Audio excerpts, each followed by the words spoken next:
Bismillahirrahmanirrahim. Assalamualaikum warahmatullahi wabarakatuh.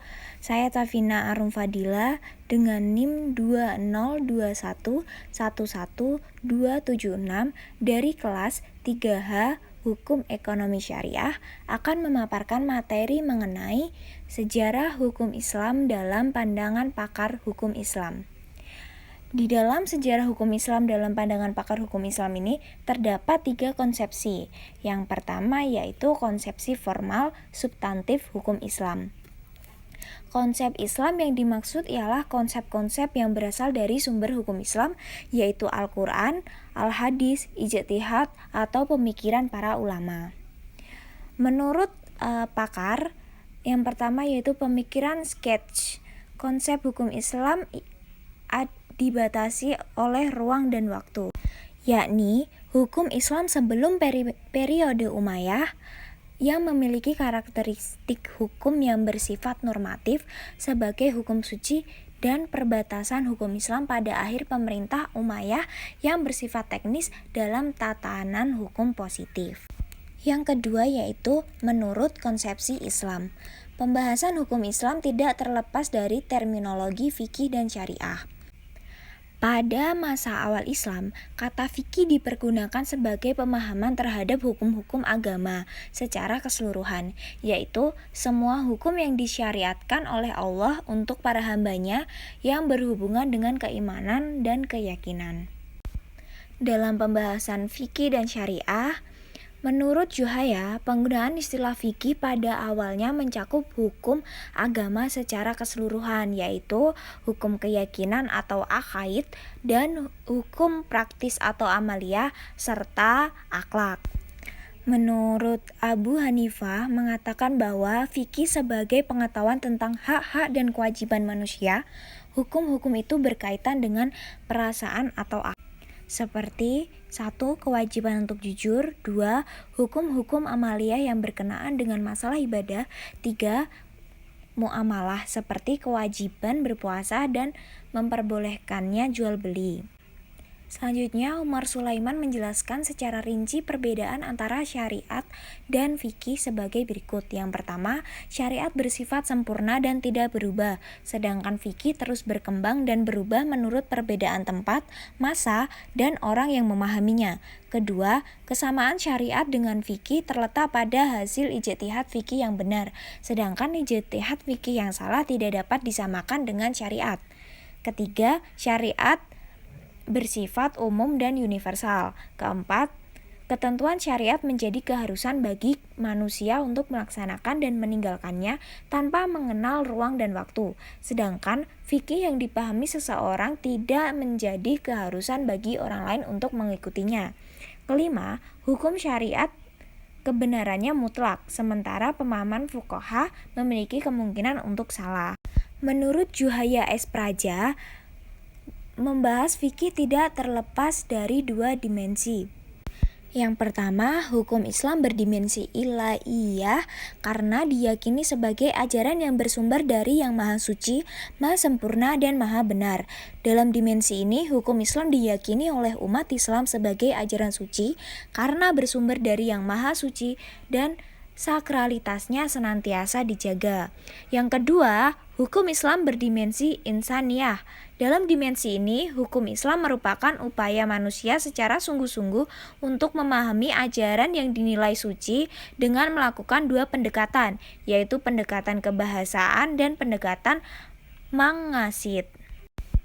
Pendapat sketch ada pada dimensi pertama, yaitu harus menjelaskan bagaimana konsep hukum Islam itu muncul pertama kali, dari wahyu Tuhan atau muncul dari bawah hasil interaksi dengan masyarakat. Ahmad Hasan dalam The Early Development of Islamic Jurisprudence menunjukkan bukti bahwa al-khamsah tidak dapat dalam karya-karya ulama klasik seperti Imam Malik dan Al-Auza'i. Jika yang dimaksud dengan sketch ada pada dimensi kedua, boleh jadi ia benar karena disiplin ilmu syariah pada masa Nabi Muhammad memang belum ada. B. Konsepsi tentang sumber dan periodisasi hukum Islam. Menurut Sketch, sumber hukum Islam pertama adalah tradisi masyarakat Arab pra-Islam atau hukum adat, bukan Al-Quran dan Sunnah Nabi Muhammad SAW, juga bukan sebagai sumber hukum Islam kedua setelah Al-Quran. Pemikiran ini didasarkan pada beberapa hukum adat yang dijadikan awal pembentukan hukum Islam. Tradisi merupakan bagian dari syariah Allah itu sendiri. Artinya, tradisi Arab pra-Islam merupakan bagian kecil dari syariah. Selain itu, penolakan adat atau tradisi Arab pra-Islam sebagai sumber hukum Islam pertama karena adanya fakta bahwa sekadar hukum adat bukanlah suatu aturan yang diambil dari teks-teks sakral yaitu Al-Quran dan Al-Hadis. Pemikiran lain dari Skate adalah bahwa Al-Quran tidak memberikan standar teknis tentang hukum, misal jual beli. Al-Quran hanya memberikan prinsip an-tandin. Menurut Skate masih bersifat normatif, tidak ada ukuran yang jelas tentang teknis transaksi dilakukan. Skate juga berpikir bahwa sunnah Nabi bukanlah sebagai sumber hukum Islam kedua, melainkan tradisi atau sunnah dari berbagai aliran pemikiran baik di Mekah, Kufah, Madinah, dan Irak. Pemikiran ini didasarkan pada beberapa penemuannya tentang bukti hadis pada masa Imam Syafi'i. Adat pada masa Nabi baik yang berasal dari Nabi sendiri atau dari adat lain yang berasal dari tradisi berbagai daerah Islam sebagai suatu sumber untuk memformulasikan hukum-hukum. Lalu kedudukan ijma dan qiyas perbedaannya terletak pada pendapat Skate bahwa kedua sumber tersebut berasal dari tradisi Yahudi, bukan berasal dari Islam. C. Konsepsi metode penggalian hukum Islam. Menurut Juhaya S. Praja, hukum Islam berdimensi uluhiyah dalam arti ia adalah bagian dari agama. Terdapat 4 pendekatan yang harus digunakan dalam penelitian tersebut, yaitu yang pertama pendekatan teologi, kedua filsafat atau filsafat hukum Islam, ketiga pendekatan sejarah, keempat pendekatan ilmu-ilmu sosial. Ia juga menjelaskan bahwa filsafat hukum Islam sebagaimana filsafat pada umumnya yang menjawab pertanyaan yang tidak terjangkau oleh ilmu hukum.